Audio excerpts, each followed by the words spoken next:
Keusahawanan merujuk kepada proses memulakan dan mengendalikan perniagaan atau usaha niaga baharu, biasanya dengan matlamat mengejar peluang berinovasi dan mencipta nilai. Ia melibatkan mengambil inisiatif untuk mengatur sumber seperti modal, buruh dan bahan untuk membangunkan dan melaksanakan idea perniagaan. Manakala usahawan ialah individu yang menjalankan peranan sebagai inovator, pengambil risiko dan penganjur dalam proses keusahawanan. Usahawan sering dikaitkan dengan memulakan perniagaan baru, tetapi mereka juga boleh menjadi individu yang membawa inovasi dan perubahan dalam organisasi sedia ada. Bagi subjek ini, kami dikehendaki menjadi perunding junior untuk usahawan wanita yang terdiri daripada golongan B40. Kami perlu menjadi perunding junior untuk perniagaan milik Puan Siti Azila binti Saleh. Sebagai perunding junior, kami bertanggungjawab untuk menawarkan bantuan kami untuk meningkatkan prestasi perniagaan beliau. Assalamualaikum, saya Mesra Asfahana binti Ismail, nombor matrik 280403. Okey, seterusnya adalah background of the company. Pemilik Siti Corner adalah Kak Siti Azila binti Saleh. Beliau berumur 40 tahun dan menetap di Jitra, Kedah. Perniagaan Kak Azila beroperasi di Alustar, Kedah. Kak Azila telah menjalankan perniagaan ini selama lebih daripada 1 tahun dan dibantu oleh suami dan anak-anak Kak Azila sendiri. Kak Azila juga menjalankan perniagaan ini secara langsung kepada pelanggan. Dari aspek pemasaran, perniagaan memilih produk yang sangat sesuai untuk dijual, iaitu yang sangat diperlukan oleh pelanggan sasaran berdasarkan permintaan daripada penduduk setempat. Sebagai contohnya, Puan Siti melihat keperluan untuknya menjual makanan seperti nasi lemak yang sering dijadikan juadah sarapan pagi. Disebabkan pelanggan sasaran perniagaan ini terdiri daripada penduduk setempat serta pejabat di sekitarnya, Puan Siti melihat peluang baginya untuk menjual nasi lemak kerana kebanyakan masyarakat, terutama pekerja pejabat, lebih suka membeli sarapan di luar disebabkan kekangan masa. Seterusnya, adalah penting bagi meletakkan harga kepada nilai sebenar dan persepsi produk sambil mempertimbangkan kos bahan mentah dan harga pesaing. Bagi perniagaan Siti Corner, harga yang diletakkan bagi setiap produk jualannya adalah sangat munasabah. Sebagai contohnya, harga bagi nasi lemak ayam ada sebanyak RM2, manakala bagi sate ayam dan sate daging adalah berharga RM1. Selain itu, pemilihan tempat atau lokasi perniagaan yang strategik juga memainkan peranan dalam proses pemasaran yang efektif. Kedudukan lokasi kios perniagaan Siti Corner ini yang bertempat di Lot 1137 km 10 Titik Gajah, Alustar, Kedah adalah sangat bersesuaian. Hal ini kerana kios ini berdekatan dengan kawasan perniagaan yang lain. Manakala dari segi promosi, Puan Siti tidak terlalu banyak melakukan promosi secara langsung. Puan Siti hanyalah menggunakan WhatsApp group dan Facebook peribadinya untuk mempromosikan produk makanan yang dijualnya. Manakala promosi secara tidak langsung adalah berdasarkan mulut ke mulut oleh pelanggan yang pernah menjadi pelanggan perniagaan Siti Corner ini.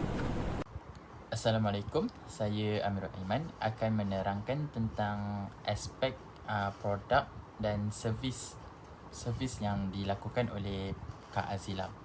Jadi ini adalah aspek dan servis produk daripada Kak Azila, iaitu yang Kak Azila lakukan lah. Aktiviti yang pertama yang terlibat ialah membeli bahan mentah. Kak Azila akan membeli bahan mentah daripada pemekalnya pada setiap hujung minggu, dan dia juga akan membeli sate yang sudah siap dicucuk yang belum dipanggang sate apabila stok satenya berkurang kan. Selain itu, Kak Azila juga memperoleh bahan tambahan untuk penghasilan nasi lemak, bahan manisan dan sebagainya. Setelah selesai membeli bahan mentah, Kak Azila akan mengambil pesanan daripada pelanggan melalui grup WhatsApp, aplikasi GrabFood dan Facebook.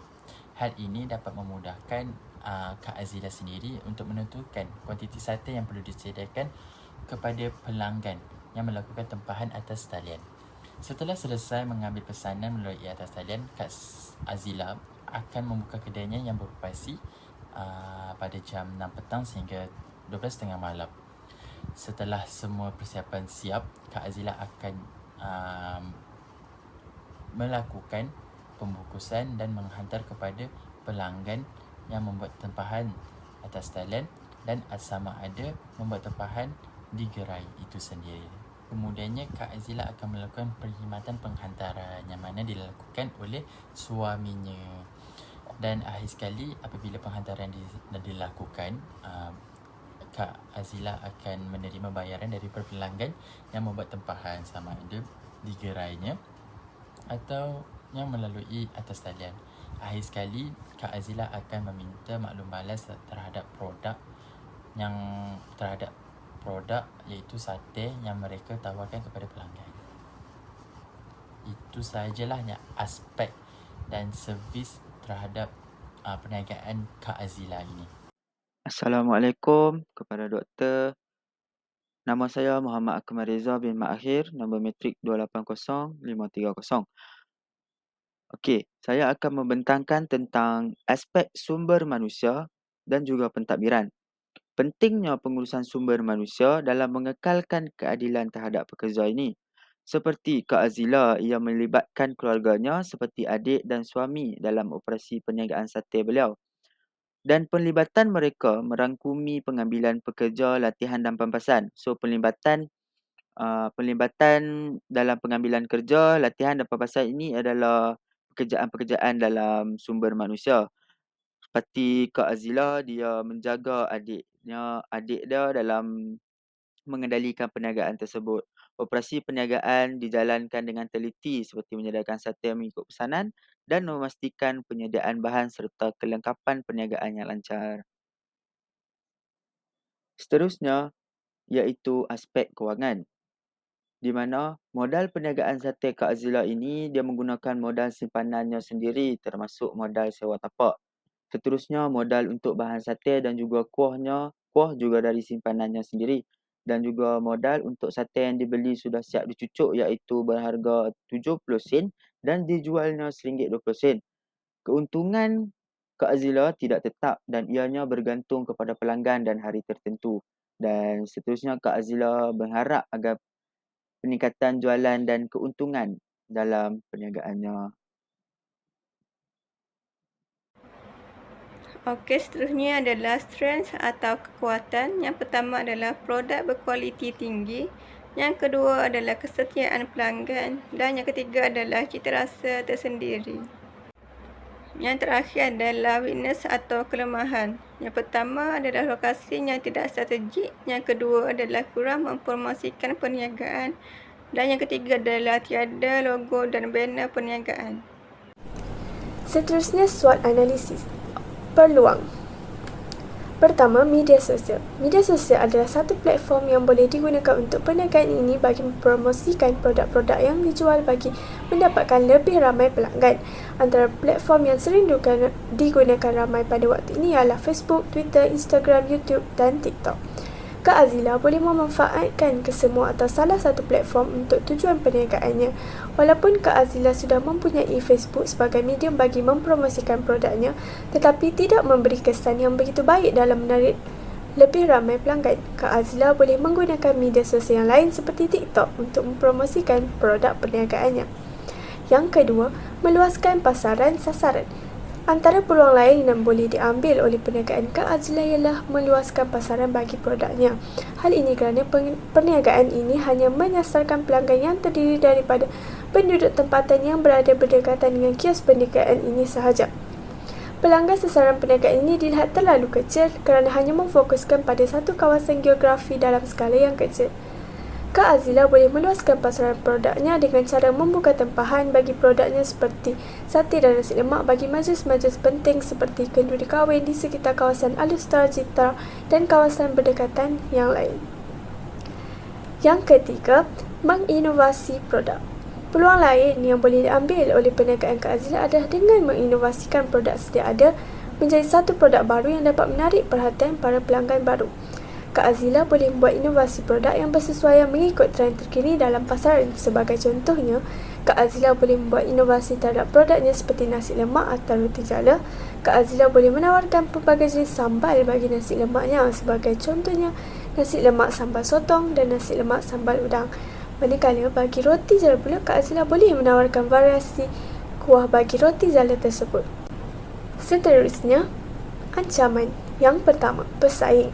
Antara jenis ancaman yang dihadapi oleh perniagaan Kak Azila adalah pesaing. Perniagaan City Corner ini juga mempunyai pelbagai pesaing yang lain. Bagi perniagaan secara kecil ini yang menawarkan produk makanan seperti nasi lemak dan sate ini perlu bersaing dengan banyak pesaing lain di sekitarnya. Terlalu banyak perniagaan yang menjual sate yang boleh dilihat di sekitar Alostar. Oleh itu, perniagaan perlu mempunyai satu keunikan tersendiri yang membezakan perniagaan ini dengan perniagaan pesaing lain yang berada dalam pasaran yang sama. Yang kedua, harga bahan mentah yang meningkat. Antara ancaman lain yang dapat dikenal pasti terhadap perniagaan Kak Azila adalah keadaan harga bahan mentah yang semakin meningkat naik.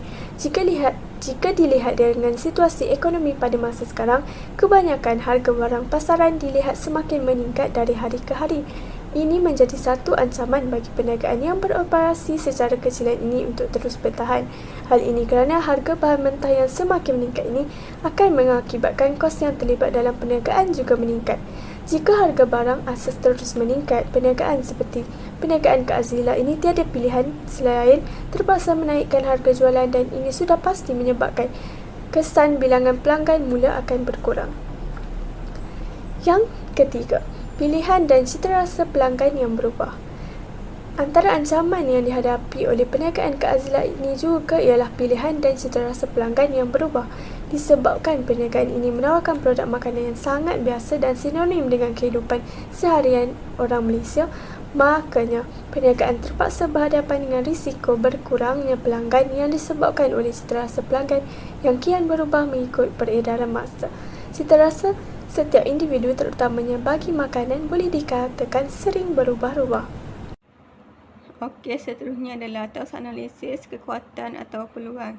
Yang pertama adalah S1O1 menggunakan media sosial sebagai rujukan masakan seperti Facebook, YouTube dan sebagainya untuk lebih menghasilkan produk yang berkualiti tinggi. Yang kedua adalah S2O2 memberi layanan dan servis yang terbaik kepada pelanggan untuk terus mendapatkan pelanggan baru dan meluaskan sasaran pasaran.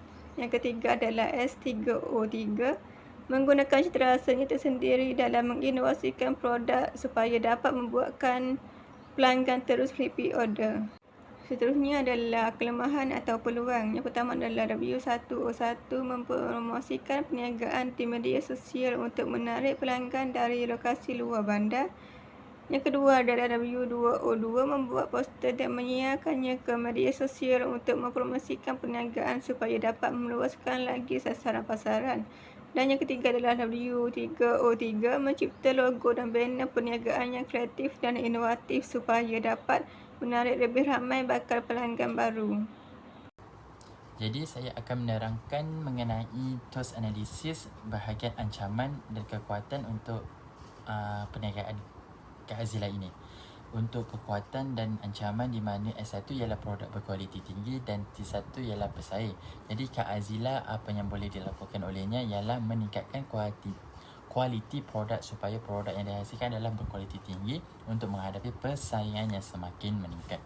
Kemudiannya S2 ialah kesetiaan pelanggan dan T2 peningkatan harga bahan mentah. Oleh itu Kak Azila boleh melakukan kerjasama dengan bekalan tetap untuk mendapatkan harga yang stabil, harga yang murah dan melakukan produk yang lebih dan pada yang sama melakukan produk yang berkualiti untuk mengekalkan kesetiaan pelanggan. Lain sekali ialah S3 cita rasa sendiri dan T3 pilihan dan cita rasa pelanggan yang sentiasa berubah. Solusinya iaitu Kak Azila perlu mengekalkan cita rasa dia sendiri supaya dia dapat mengekalkan pelanggan untuk menikmati sate yang dihidangkan.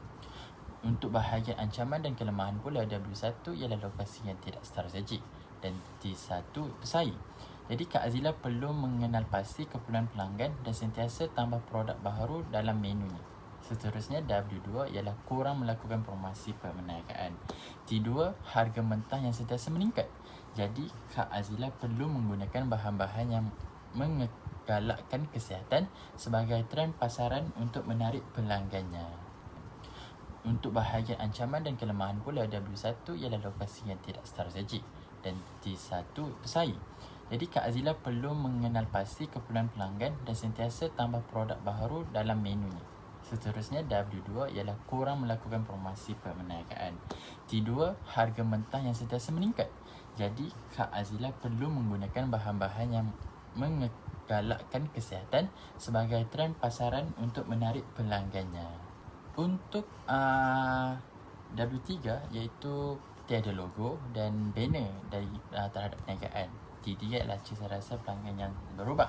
Disebabkan itu, Kak Azila boleh menepati cita rasa pelanggan dan tingkatkan kesedaran jenama dengan menciptakan halaman perniagaan di sosial media dan membuat banner serta logo bagi perniagaannya untuk menarik lebih ramai pelanggan. Jadi itu sahajalah penerangan terhadap TOS analisis bagi perniagaan Kak Azila. Untuk penambahbaikan, kumpulan kami telah melakukan penambahbaikan terhadap perniagaan Kak Azila, iaitu kami telah melakukan pertukaran nama perniagaan Kak Azila, iaitu kami menggantikan Syed Satil Al-Baqarah kepada City Corner, di mana kami hanya menumpukan satu nama perniagaan sahaja terhadap Kak Azila, kerana Kak Azila melakukan banyak yang dilakukan, seperti dia menjual nasi lemak, kuih muih, dan dia juga dan dia menjual sate. Jadi kami menyatukan nama-nama itu kepada satu nama sahaja yang mudah untuk pelanggan ingat. Seterusnya kami melakukan kepada perniagaan Azila ini, kami membantu dia untuk menyediakan QR code, di mana QR code, dan kami telah memberi kepadanya QR code melalui dua aplikasi, iaitu daripada Maybank dan Touch and Go aplikasi Touch and Go. Dan seterusnya kami melakukan banner dan logo terhadap perniagaan Kak Azila itu sendiri. Itu yang kami lakukan terhadap perniagaan Kak Azila. Saya akan mewakili kumpulan saya untuk membuat refleksi sepanjang junior consultant ini dijalankan. Jadi yang pertama yang kami dapat simpulkan bahawa setiap peniaga dia memerlukan BMC kerana BMC ni sangat penting untuk peniaga itu tahu tujuan perniagaannya. Seperti mana kami lakukan kepada Kak Azila. Jadi apa yang dia dampak dari BMC itu, dia tahu apa tujuan perniagaan dia dan apa yang produk yang dia boleh tawarkan kepada pelanggannya. Yang kedua adalah SWOT analysis. SWOT analysis ini sangat penting untuk peniaga merancang dan menghindar apa yang boleh mereka hindar. Sebagai contoh, ancaman dan kelemahan. Daripada kelemahan itu, mereka boleh mengubah kepada kekuatan mereka dalam perniagaan itu.